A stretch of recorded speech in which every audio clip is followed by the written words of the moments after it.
आप देख रहे हैं न्यूज मार्ग, सच में है दम। उत्तर प्रदेश की सहारनपुर पुलिस ने एक फर्जी राज्य मंत्री और उसके साथी को गिरफ्तार किया। फर्जी राज्य मंत्री का नाम विवेक कौशिक और उसके साथी का नाम मयंक बताया जा रहा है, जो अपने आप को बीजेपी सरकार में मंत्री बता रहा था। बताया जा रहा है कि फर्जी मंत्री ने रामपुर एसओ को फोन कर चुनैती चौकी बुलाया और कुछ लोगों को जेल भेजने का दबाव बनाया, जिसके बाद शक होने पर पुलिस ने जांच की तो वो मंत्री फर्जी निकला।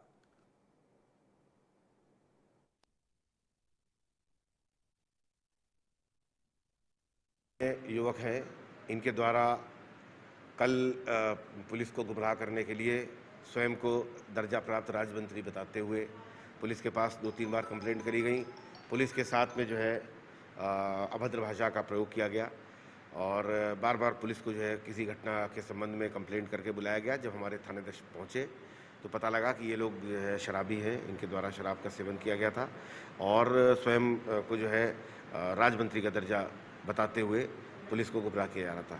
2 व्यक्तियों को गिरफ्तार किया गया है और अभियोग पंजीकृत किया गया है। एक व्यक्ति के बारे में जो है जानकारी की जा रही है। अभियोग पंजीकृत करके इनकी डॉक्टरी कराकर। उत्तर प्रदेश के बलिया जिले के गढ़वार थाने के पास मारपीट का वीडियो सामने आया, जहां 2 पक्षों में थाने के पास जमकर मारपीट हुई। मारपीट के दौरान दोनों पक्षों के बीच ईंट पत्थर और लाठी डंडे चले। सड़कों पर 2 पक्षों का तांडव चलता रहा और पुलिस मूक दर्शक बनी रही। यह घटना थाने से महज कुछ ही दूरी पर हुई। हालांकि बाद में पुलिस ने पथराव कर रहे दोनों पक्षों पर जमकर लाठी भांजी।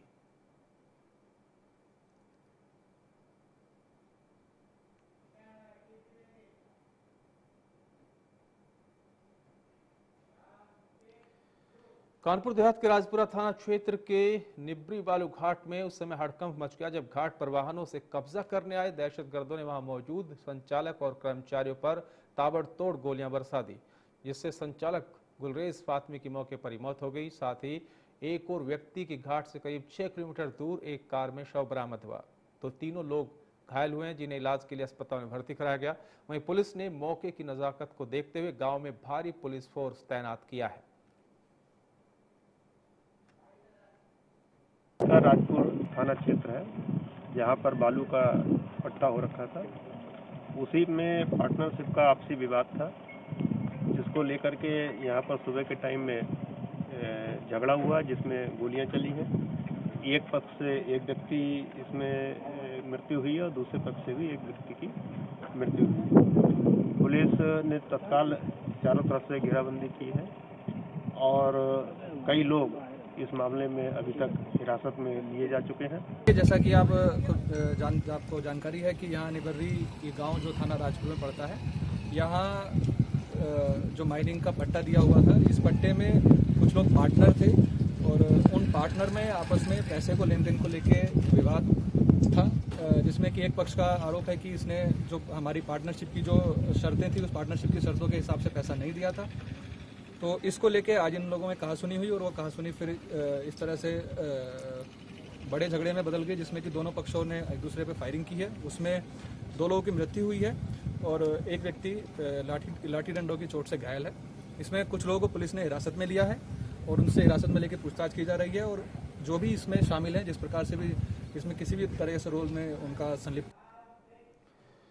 लखीमपुर खीरी में एक प्रेमी की लोगों ने जमकर पिटाई कर दी। बताया जा रहा है कि प्रेमी अपनी प्रेमिका से मिलने उसके घर पहुंचा था, जिसे लोगों ने देख लिया। बताया जा रहा है कि बाबू राम सराफा नगर मोहल्ले में अक्सर देर रात प्रेमी अपनी प्रेमिका से मिलने जाया करता था, जिसे मोहल्ले वालों ने प्लान बनाकर धर दबोचा और फिर जमकर उसकी धुनाई कर दी।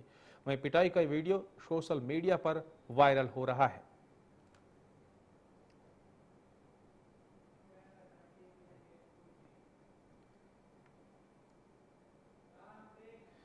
एक तरफ जहां कोरोना काल में पूरा देश इस वक्त आर्थिक तंगी से जूझ रहा है, गरीब और मध्यम वर्ग के लिए 2 वक्त का खाना खाना भी मुश्किल साबित हो रहा है। दिहाड़ी मजदूर और व्यापार सब बंद है, लोग अपने घर पर बैठे। वहीं दूसरी ओर स्कूल प्रशासन इन हालातों में भी निरंतर अभिभावकों को फीस जमा करने के लिए दबाव बना रहा है। उसी के चलते वरिष्ठ कांग्रेस नेता संजय वालिया के नेतृत्व में सहारनपुर में हजारों लोगों ने अपने घर के बाहर कैंडल हाथ में लेकर स्कूल प्रशासन के खिलाफ देश को संदेश देते हुए प्रधानमंत्री नरेंद्र मोदी से फीस माफी के लिए अपील की।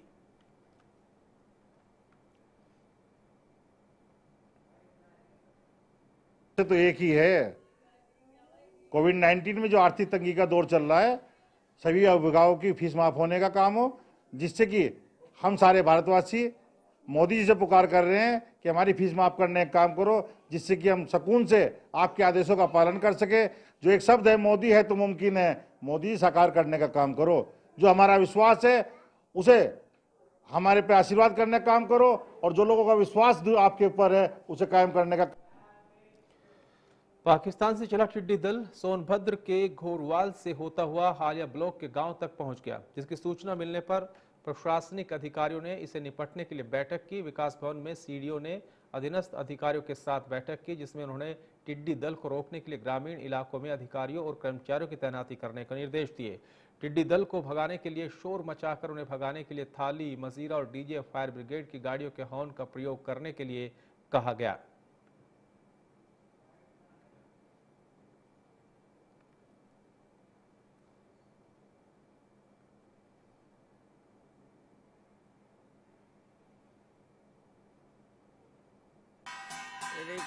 कल शाम को जो सूचना प्राप्त हुई थी उसके अनुसार टिड्डी दल सोनभद्र जनपद के घोरावल में पहुंच चुका था, और उसके पश्चात अभी जो प्राप्त सूचना हुई है उसके द्वारा ये पता चला है कि जो टिड्डियों का जो दल है हमारा जो बॉर्डर का ब्लॉक है हालिया ब्लॉक, उसके कुसियरा ग्राम में पहुंच गया है। और उसको ध्यान में रखते हुए हम लोगों ने कल शाम से ही हर जगह ड्यूटी तैनात कर दी थी। हमारे जितने भी बॉर्डर के हमारे जो ब्लॉक के जो गांव हैं वहाँ पर सबकी ड्यूटी लगा दी गई थी। सभी शाम को ही कल सभी एसडीएम, सीओ और बीडीओ को अवगत करा दिया गया था कि वो पूरी तरह से इस पर सतर्क निगाह रखें। और साथ ही साथ जो राजस्व विभाग के हमारे लेखपाल हैं, ग्राम पंचायत के ग्राम विकास अधिकारी, ग्राम पंचायत अधिकारी, कृषि विभाग के प्राविधिक सहायक, रोजगार सेवक, सफाई कर्मचारी, इन सभी को जनपद के जो समस्त क्षेत्रों में सर्विलांस करते हुए टिड्डी दल के भ्रमण एवं इनके राष्ट्रीय स्थान की स्थिति से तत्काल अवगत कराने के लिए पहले से ही कह दिया गया था। आज सूचना मिलते हुई जो हमारे डीडीएजी साहब हैं उनको भी यहाँ से जो क्लोरोपाइरीफास के साथ जो है उनको आगे भेज दिया गया है कि वो वहाँ पर जाएं।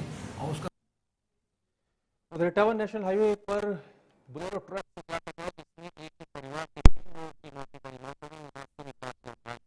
जिनका इलाज जिला अस्पताल में चल रहा है। दरअसल छत्तीसगढ़ से कासिर जारी बोलेरो खड़ी ट्रक से जा टकराई। परिवार घटना छत्तीसगढ़ में कपड़े का काम करता था, जो अपने घर आ रहा था। इटावा नेशनल हाईवे की घटना जहां पर सड़क हादसा हुआ और परिवार के 3 लोगों की मौत हो गई, जबकि 5 लोग घायल हुए।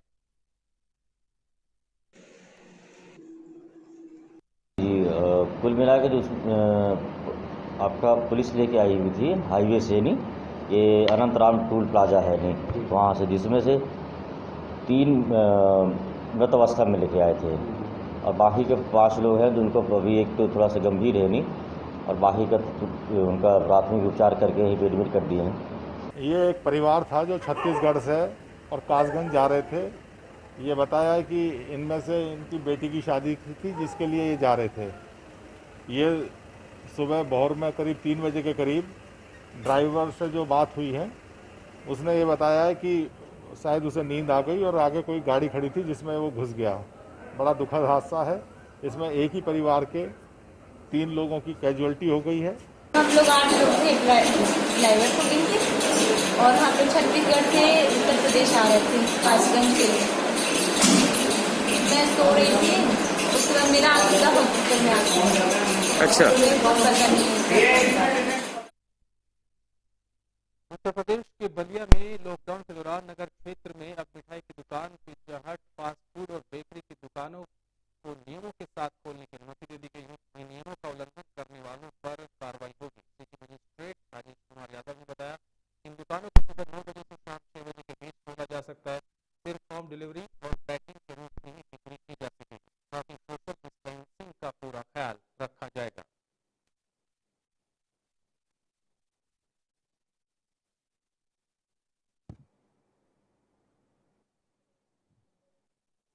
बलिया में आज 4 और पॉजिटिव केस रिपोर्ट हुए हैं।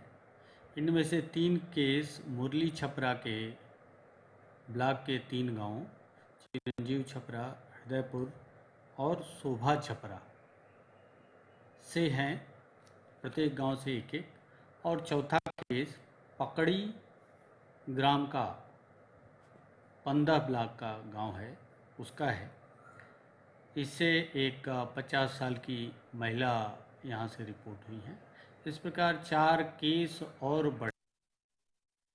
संभल के थाना हयातनगर क्षेत्र के गांव मऊभूड़ और पीपलवाली गांव में 20 दिन से बिजली न आने से किसान परेशान है। किसानों का कहना है कि गांव में करीब 20 दिन से बिजली नहीं आ रही, जिसकी शिकायत बिजली विभाग के कर्मचारियों से भी की, लेकिन अभी तक कोई सुनवाई नहीं हुई। एक तरफ योगी सरकार गांव में 18 घंटे बिजली देने का वादा करती है, लेकिन इस गांव में 20 दिन से बिजली के ट्रांसफार्मर शो पीस बने हुए हैं।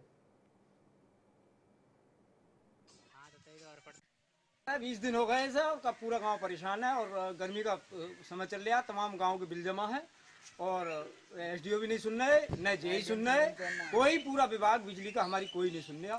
हम तो जाते जाते। उत्तर प्रदेश के शामली में पुलिस और बदमाशों के बीच मुठभेड़ हुई। मुठभेड़ में 2 बदमाशों को गोली लगी है। वही मुठभेड़ के दौरान पुलिस ने 4 बदमाशों को गिरफ्तार किया। हालांकि 2 अभियुक्त फायरिंग करते हुए मौके से फरार हो गए।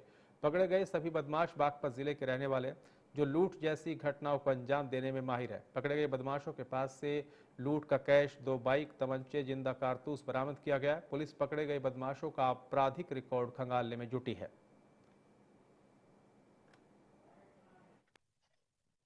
28 मई की रात करीब 11:30 बजे गढ़ीपुख्ता थाना क्षेत्र के ग्राम मलिंडी के पास चेकिंग के दौरान पुलिस की बदमाशों से मुठभेड़ हो गई।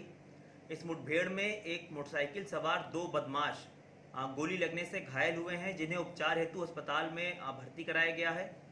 इन दोनों अभियुक्तों के नाम क्रमशः सौरभ और दीपक हैं, जो दोनों जनपद बागपत के मूल निवासी हैं। इन दोनों के कब्जे से 2 अवैध तमंचे, कुछ जिंदा कारतूस व खोखे बरामद हुए हैं तथा एक बिना नंबर की मोटरसाइकिल इनसे बरामद हुई है। इसके अतिरिक्त जो इसमें अभियुक्त सौरभ है, उसके कब्जे से 5000 रुपये नगद, जो उसने करीब 25 दिन पहले एक व्यापारी से लूटे थे, तथा उस व्यापारी का लूटा हुआ मोबाइल फोन सौरभ के कब्जे से बरामद हुआ है। इन दोनों अभियुक्तों से विस्तृत पूछताछ की गई, जिसमें उन दोनों के द्वारा।